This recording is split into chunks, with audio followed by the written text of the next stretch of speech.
Well, welcome to another Workshop Wednesday brought to you by schoolofbookkeeping.com, where it's casual conversations for serious workflows. And Rachel's in her summer sundress, it looks like, ready Oh yeah, for. it's summer here, but it just rains every hour, and then the sun comes out, and then it rains. Sounds Summer in like Michigan is very strange. sounds like it should be where I'm at in Washington with all the with rain, but actually it's been very pleasant and sunny most of the days. They're actually having a drought in in this Yeah, area well, of the the world. Seattle area in the summer is amazing. I grew up there; it's gorgeous. Excellent. So, so we're starting a new lesson, I guess, conversation topic, and this is all about assets and fixed assets. So we're going to talk a little bit about what a fixed asset is and some of the functionalities that you can do inside of QuickBooks directly, and then we'll talk about the glass ceiling. Okay, well, what if I need more than that? And we'll actually have an application come on next time when we talk about some of the limitations of the things that we can't do here. So in general, so Rachel, since you're going through your master's in accounting, what would be the definition of a fixed asset when we're thinking of assets, liabilities, equity? When it comes to the accounting equation, there's the assets of things that you have, right? And that could be all sorts of things. So what would be textbook definition fixed asset? Well, Well, technically, we defined a fixed asset as something you own. So an asset is, I guess an asset is better defined as something you own. Like, let's say I owned, oh, sorry, I not owned, but I own a bank account, or I own a piece of property or land or a building. That's technically an asset. Well, a fixed asset is typically, when we're talking about that in accounting, we're talking about something that goes in one of those buildings, let's say machinery or furniture or electronics equipment or something like that. So the difference between a fixed asset and, let's just say, an expense, something that you buy, because a lot of times this can be very confusing. Let's say I go to Office Depot and I buy, a whole bunch of office supplies. Well, that's technically going to be under, a reasonable amount. And so we call that an expense because we're recognizing the expense of that item right away. A fixed asset would be the opposite. We are going to Home Depot, but I'm going to go there and I'm going to buy, let's say, $7,500 worth of office furniture. Well, if it's over a certain amount, which we call a capitalization threshold, which oh can my God. be a little confusing, but technically the IRS lets a business decide what their own capitalization threshold is based on their industry. Typically, it's about $2,500. So what that means is, like, if you go to Office Depot and you buy a whole bunch of furniture, and let's say it's over $2,500, what we want to do is we want to consider that a fixed asset, and that goes on the balance sheet rather than an expense right away. Mm-hmm. And then we depreciate. That monthly amount of depreciation becomes the expense, and then that asset depreciates until it gets to its salvage value. So it's typically a higher ticket purchase that we're going to put on the balance sheet, in a nutshell. Right. Yeah. So in my layman's terms, when I look at the accounting equation of assets equals liability and equity, I mean the easiest way to describe that in real world scenario is a home, right? You buy a house, you have Yep. a house, and it's valued at something, and then that's going to be made up typically of the liability of what you owe on it, and that could be the mortgage or the note, and then the equity is the difference between the value of the house and what you owe. So if you were to actually sell it, that would be what you own in that. Yep. Exactly. So that's a really good way of put it of how it adds up in the accounting equation. Right. But when we're talking about, just the asset piece of that, this is the stuff that you have there. What I heard you say is that there's a couple considerations when you can classify what that asset actually is, whether it's, and in general terms, it's either current assets or fixed assets. Mm-hmm. And one consideration is the value of said asset. Yep. And then another consideration, which you did mention, is how the useful life of said asset, right? When you're Yeah, talking about a house, exactly. when you said we're in this grand scheme of things with the house scenario, right? That house is typically going to last uh, pretty a long time, or at least more than a year, and that's normally the threshold that where people are looking at, well, how long is this thing going to last on my books, right? Yep. How long am I going to have ownership of this, right? So when you're talking about inventory, and you're very interested in managing inventory, if you're only looking at the value of said thing, or how much it costs, and this is inventory. If you have high ticket items, like a car, right, but you're not going to maintain it or keep it, or hopefully you won't have it on the lot for more than a year, right? That inventory is a current asset, even though the value of said asset per unit is higher than that threshold of, say, $7,500 or whatever that happens to Yeah. be. So it's a combination of the time of useful life that you're going to have it, and the value of said things. And typically, when we're thinking of like a fixed asset for a business, like you mentioned, office furniture, computers, um, machinery, things that you're going to be using, vehicles obviously would be another thing, if service trucks and things of Yep. that nature. Those would be what you would consider to be fixed assets, because they're typically going to be around for longer than a year, Yep. and that value threshold is going to be there. And the biggest concern, right, and I think we were alluding to that, is that, okay, I'm going to go down to Best Buy or Office Depot and buy a computer that's over that threshold, or a bunch of office furniture that is over that threshold. The consideration is, okay, do I expense it all today, Right. or do I hold that as an asset in the business, and then through the magic of depreciation, you mentioned that word, and that that tends to cause people to go, oh no. Through the magic of depreciation, you are expensing that over time Yeah. rather than expensing it all at once, right? Because that Yes. can tends to be a big challenge. And and you're saying it's really the choice of the business, or is there more rules that come with that? Like, Well, is it either or, like, hey, I want to expense all this stuff up front, I can do that, or is it more of like, wait a minute, there's going to be an IRS agent knocking on yeah. your Well, door later? it really depends on what method they are filing their taxes and keeping their books, if they're doing an accrual basis or a cash basis. So, here at my business, at my accounting firm, Net Deposited, we follow GAAP rules, which are generally accepted accounting principles as it pertains to accrual accounting. So I don't really have any businesses that are managing their books on a cash basis, because my clients are typically inventory based clients. So when you're dealing with inventory, you have to use accrual basis, and that's a story for another day. But it really has to do with recognizing your cost of goods sold at the point of sale. So you Hmm. want to recognize, you want to keep your inventory on your balance sheet, and you want to recognize that little bit of cost of goods sold when the item is sold. That's a proper way to do it under GAAP.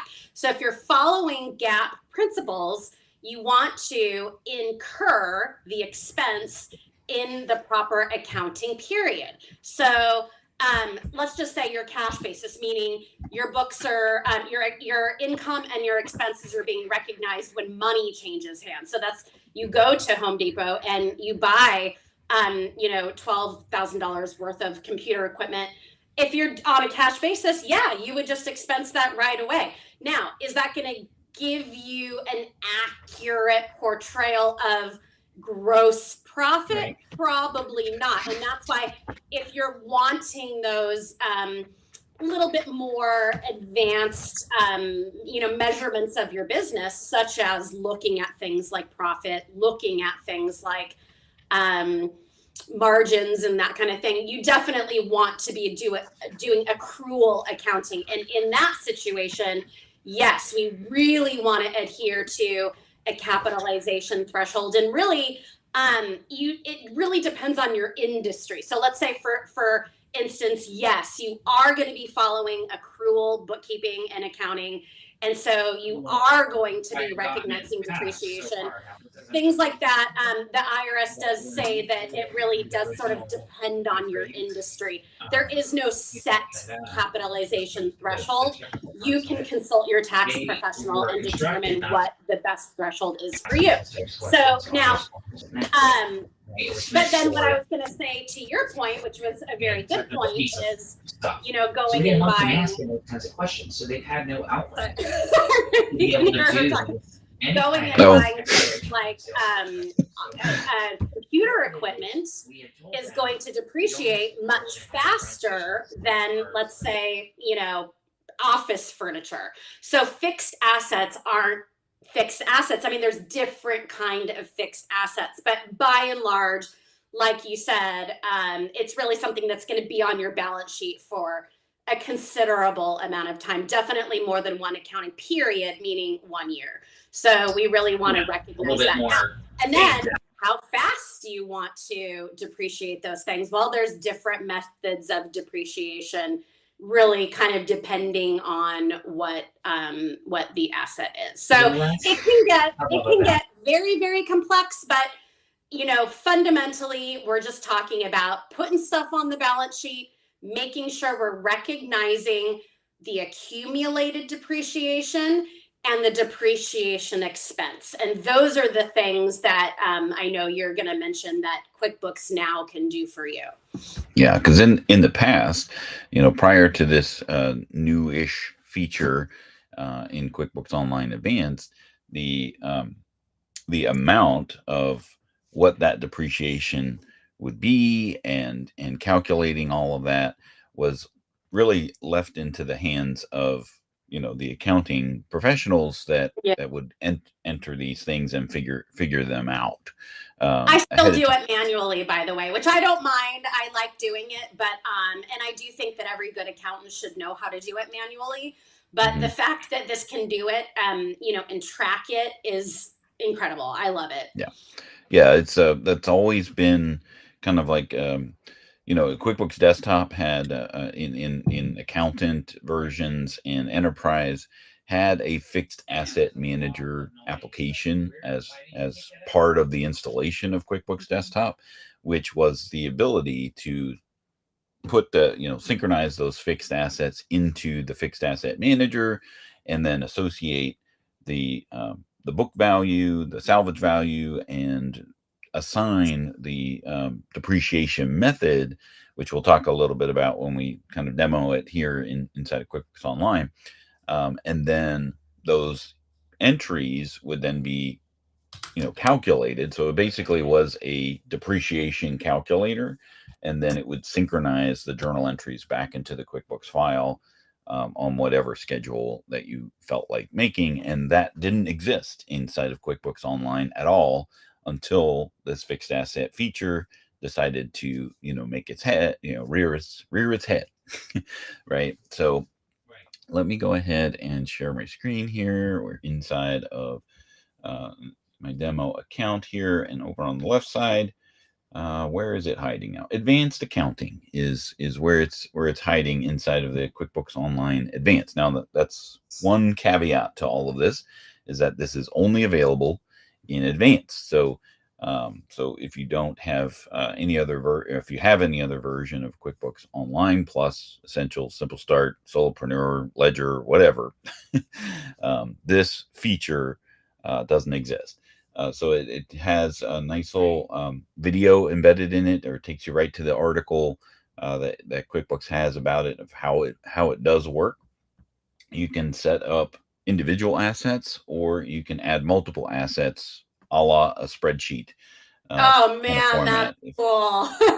if you because wanted to. one thing I'm thinking of is, let's say you're a bookkeeper or accountant and you're taking on a new client, and they send you a list of Right. all of their assets that need to, say you're creating a new instance and you need to get everything in all at once.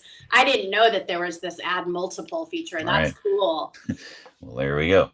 So when you do add an asset, you're just going to call it whatever it is. So let's just call it a truck. So you have a service truck. You can assign your class and your location to it if you want. You can put a description. So service vehicle, and then whether or not it's depreciatable. Ugh, I can't say that.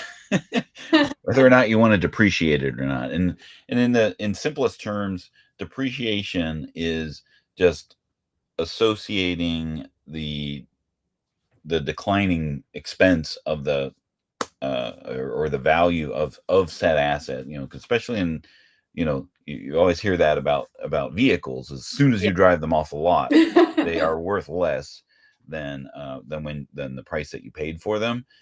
So that expense over time is what you are accounting for in the grand scheme of things, rather than, again, expensing it all up front.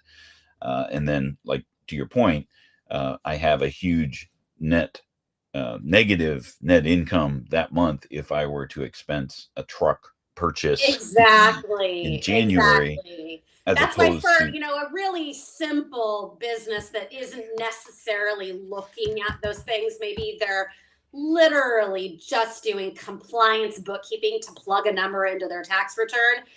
That's something, somebody that would do something like that, right. Expense something right off the bat. But by and large, a business that really wants to look at, their performance and, with a little bit more analysis, you'd want to depreciate something on a proper schedule. Right. And speaking of schedules, then you have this depreciation method drop down. It is important to note that there are only 3 supported methods of depreciation. Straight line, simplest terms, is it's from point A to point B, the day that you put it into service to the end of its useful life, which you're going to be specifying here in the number of years. So let's say it's 5 years for a truck. Straight line is just going to take the value and in that depreciation expense, and just the same amount each month. Yeah, equal amount is what's going to do it, or on whatever schedule that it is. Straight line. That's the whole idea of straight line. Double declining balance, and 150% accelerated. Please ask your accountant what these mean. But basically, it's whether or not you want to put most of the depreciation expense up front. Yeah. In the example here of the truck, immediately, it's got some declining value as soon as you purchase it.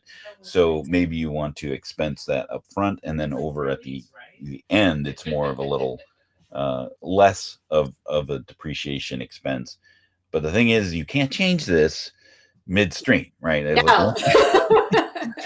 Once you decide on a depreciation schedule and useful life, you should leave it and not change it, right? It's like changing your inventory cost value, calculation from, average cost to FIFO.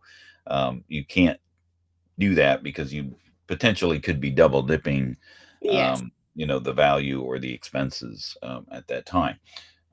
If you have other methods of depreciation that you want to use, and it's not supported by this at the moment, then of course you're kind of out of luck using this feature. Yeah. So you can still do it manually, but Yep. I mean, Exactly. these are honestly, these are the most common. Yeah. And so it's to me, this is impressive. And then you're going to enter in, of course, the useful life. So you're going to assign that, and you're going to work with your accountant to determine, what that is, or they may be just setting this up for you. And then you're going to be putting in what the salvage value would be. So at the end of its useful life, what would that value actually be? I mean, you can say it's worth nothing, worth less. I can't put 0 in there. Why can't I type it? Okay. Well, let me put it. Oh, you got to put a number in there, but it can't be 0. Okay. Well, that's interesting. Okay. It's got to have some value, even if I wanted to put 0 in there. I can't lead with a 0. So that's because even if a vehicle, salvages down to $500, I mean, it's still worth scrap metal, so it can't really ever be worth It's got 0. something in there. Yeah. All right, and then you're going to associate the accounts, right? So if you've set up the account ahead of time, it'll just be listed there, and it's only going to list fixed assets as the type of account. So we can just choose add new. Okay, and then this is a fixed asset, and you can assign what that actually is. Where is the vehicles? Fixed assets. No, that's not. I guess other tools, equipment. Yeah, sometimes doesn't QuickBooks actually they just call its own account of vehicles. I don't know if it's. Yeah, so you have a section here. Oh, wait a minute. You're right. Yeah, it's called just vehicles. Yeah. It's not fixed asset vehicles. It's just vehicles. I noticed that. All right, and then again, whether or not we're using account numbers and descriptions, entirely up to you. To do that, and then you just hit save. And now I've associated that asset account, accumulated depreciation account. That is the account that you're going to be associating these expenses to, right? So the truck itself is valued at something, and then over time that depreciation is going to reduce the value of the truck on the books. So that's where the accumulated depreciation is going to come from, and it's also a fixed asset. Typically, prior to all of this, when people would ask, how do I set up a fixed asset, you would create the fixed asset account with 2 sub accounts. One would be the value of the asset itself, and the other would be the accumulated depreciation, so that it will roll up into that parent account as that total value. So you've got a cost and an accumulated depreciation as a sub account. And then there's accumulated depletion and accumulated depreciation. Be careful you don't choose the wrong one there.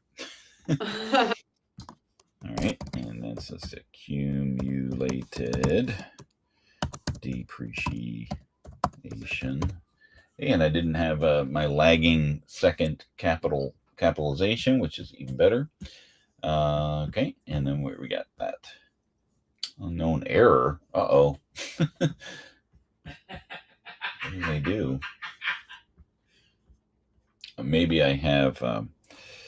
Maybe I already have an accumulated depreciation account. Yeah, it might already be in there. It'd been nice if it would say another account with that. No. Yeah, and actually, and then we layer in the parts that we have to in Euphrates. And I think you hold on. I think you might not be able to put it under that. Hold on. Let's see here. So what is it? This account tracks the total amount of depreciation for fixed asset as a contra asset account. It's a paired with an offset. I don't think you can put it under fixed assets. I think you got to put it under. Should. That's usually where it goes, but let's try that again. Accumulated depreciation, and then this is. Oh, now I've misspelled because now depreciation. Does not like it there. Not sure why it's doing that. Yeah, I'll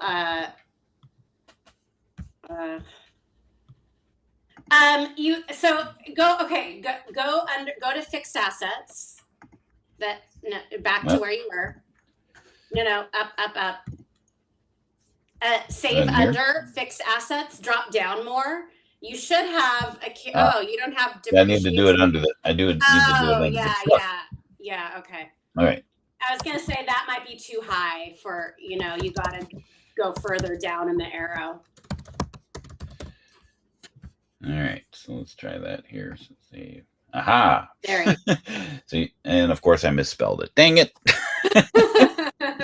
But that now it's on the chart of accounts. You can edit that. Depreciation expense then is the account that you're going to be accumulating said depreciation to, and this needs to be an other expense account. So this Yeah. was something I was looking at here. So we're gonna do we have accumulated? We do not. Okay, so we're gonna add new. This is going to be an other expense.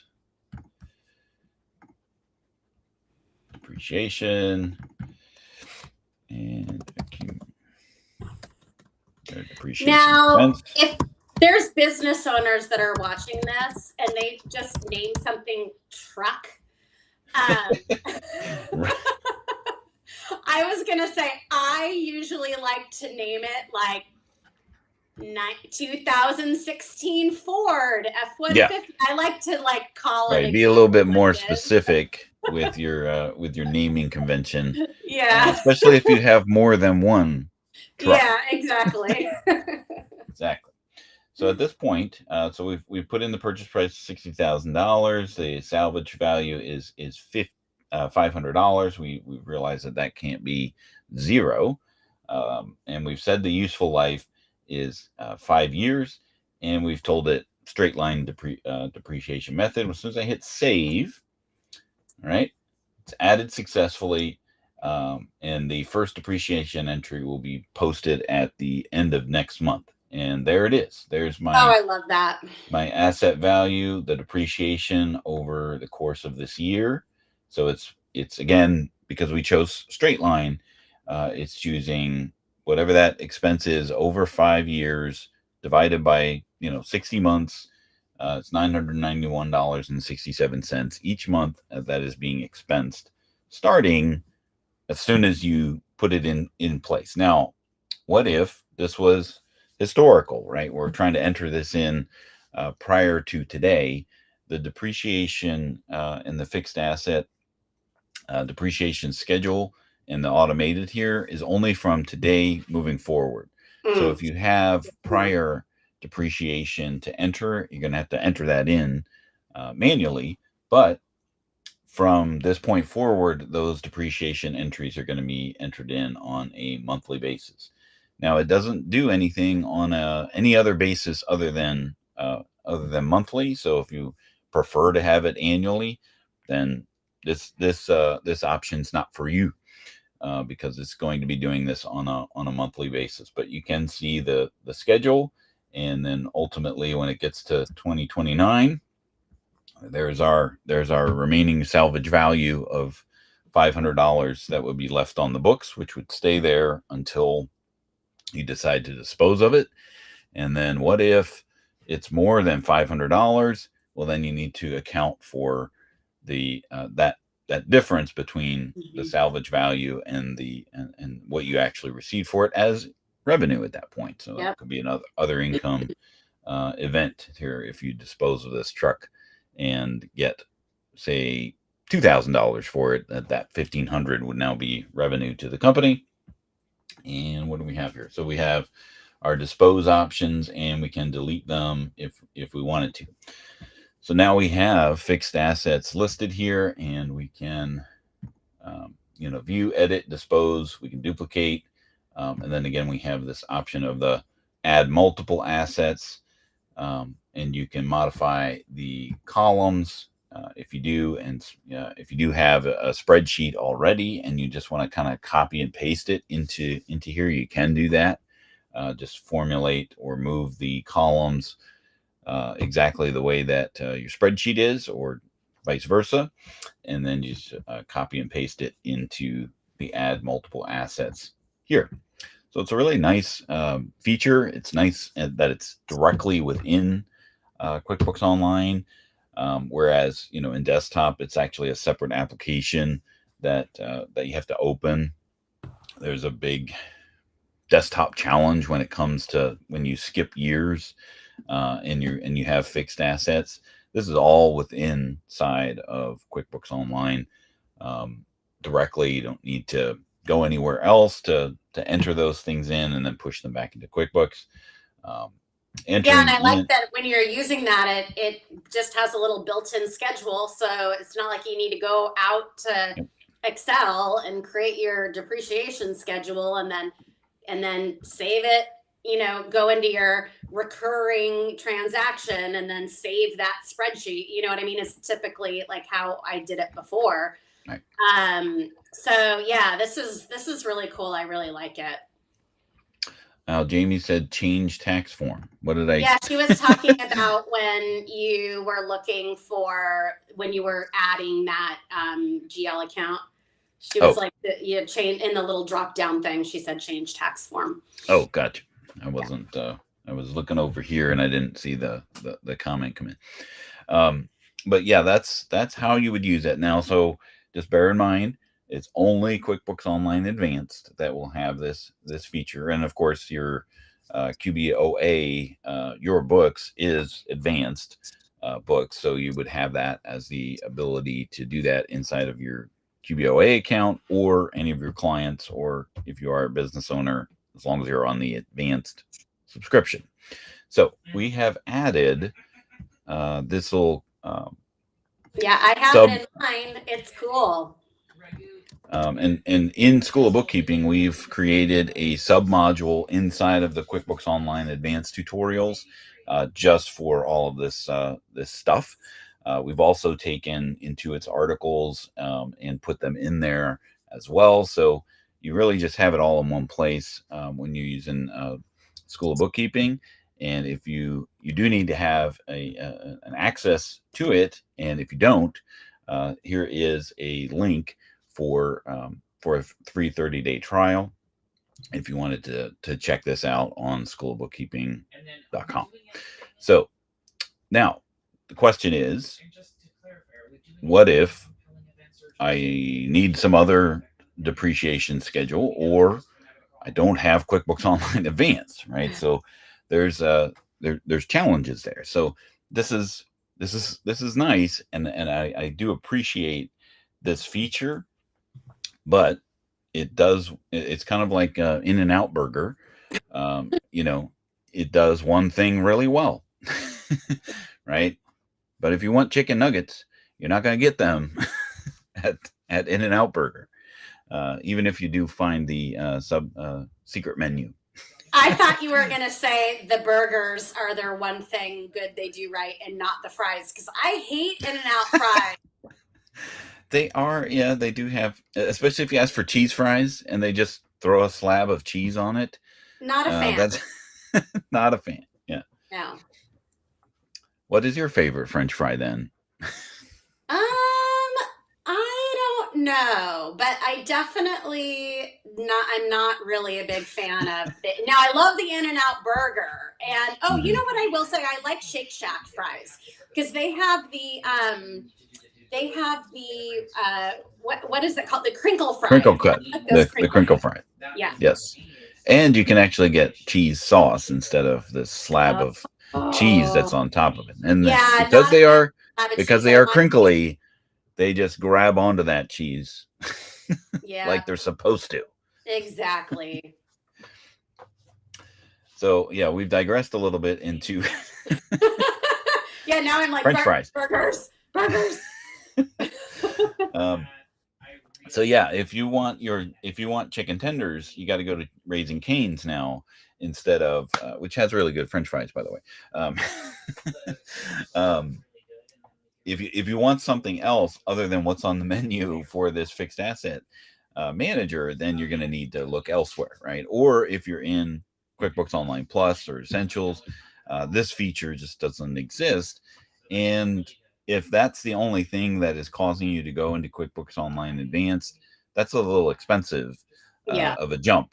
Going from even Plus at now 99 a month to 235 a month is quite a leap just for a depreciation calculator, because that can be done outside of QuickBooks, and you can create your journal entries as recurring transactions and so on and so forth. So yeah, and you I was have just gonna say, there's a lot of, I know that oftentimes there's a lot of chatter about you can't do that in QuickBooks Online. Well, you can do anything you want in QuickBooks Online if you're doing it manually. So there always is that option. I always like to throw that in there. So next time that we're going to take a break next week, and so we'll have a replay of one of our popular workshops next week. But the week after that, we're going to have Ash Ash from Net Tracker. He's actually an accountant in the UK, so we'll be fortunate to have a nice UK accent on on the workshop. But he has created an application to help with creating the depreciations outside of QuickBooks, and then push those journal entries. And there's other things that you could potentially use this for, like loan calculations is coming in the future, as well as prepaid expenses. You can do that, and revenue recognition. You can do these things inside a Net Tracker, and that it doesn't require you to have QuickBooks Online Advanced to do these things. So, God, I love apps. Any kind of app I love. And of course, and all those things are really, really important if you're doing accrual accounting, which that's the only thing I do. So yeah, it's real. Those things have to be done. Right. So hopefully you can join us in a couple weeks when we have Ash on from Net Tracker and talk about that. But hopefully you have a great day, and we'll see you next time on the Workshop Wednesday.